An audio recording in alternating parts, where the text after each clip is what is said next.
Hey, it's Zack Wallin. Welcome back to San Jose. I'll show you how to build a kicker today. So, for this little kicker that we're building, we're gonna need 1 sheet of 3/4 inch plywood, 1 sheet of 5/8 inch plywood, 4 8-foot 2x4s, 1 box of 3-inch screws, 1 box of 5/8 inch screws, and 1 piece of sheet metal. Your first step is you're going to take your 3/4 inch piece of plywood. We're going to start by working on the 4-foot wide section of the plywood. So starting on the left side of the corner, I want you to make a mark straight up 12 inches. Now I want you to grab your straight edge and lay it on the 12-inch mark, and I want you to follow it across to the right side corner of the plywood, and then make a nice solid line. You have the outline of the first side of the kicker. All you need to do is take your circular saw now and rip the line you made. You actually have a template for the next piece. So you could just take this piece and trace it out and then repeat the cut.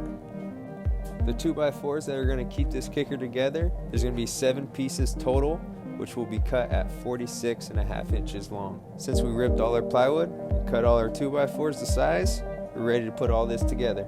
It helps to get an assistant. What up, man? The first 2x4 you're going to start with is in the back bottom corner of the kicker. And then once that's done, move up to the top and do the same for the top block. So your next 2x4 is all the way at the bottom of the kicker.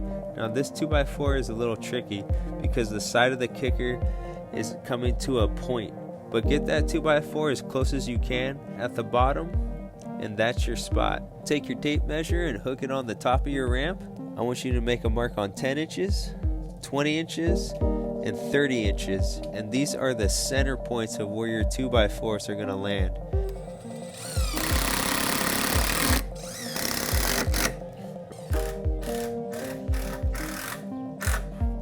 The last 2x4 you're going to install is going to act as a backer piece. This backer piece is going to support the screws from the end piece of the sheet metal and the end piece of the 3/4 inch plywood.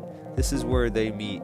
When you put your plywood on top of the kicker, it's going to develop a small overhang on the back side of the ramp. To eliminate the overhang, set your saw at a 13-degree angle and rip just the edge of the plywood. Now you could have a complete flush backside of the kicker. The reason we bought 2 different pieces of plywood is because we're using a piece of sheet metal at the bottom of the ramp. But since the sheet metal is only 1/8 inch thick, we need to put the 5/8 inch plywood under the sheet metal. And now this will allow for a total of 3/4 inch, which will match our plywood on top and have a completely smooth surface on the top of the ramp.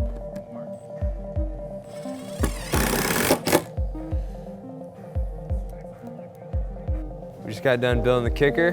We're gonna put it in my truck, bring it to a spot, have some fun with it.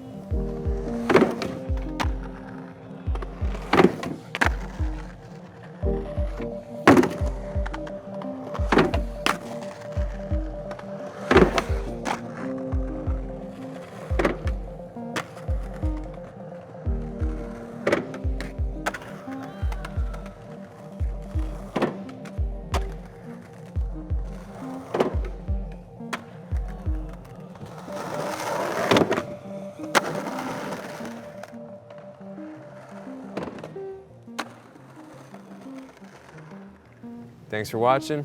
Hopefully the steps helped you guys build the kicker. Go have some fun.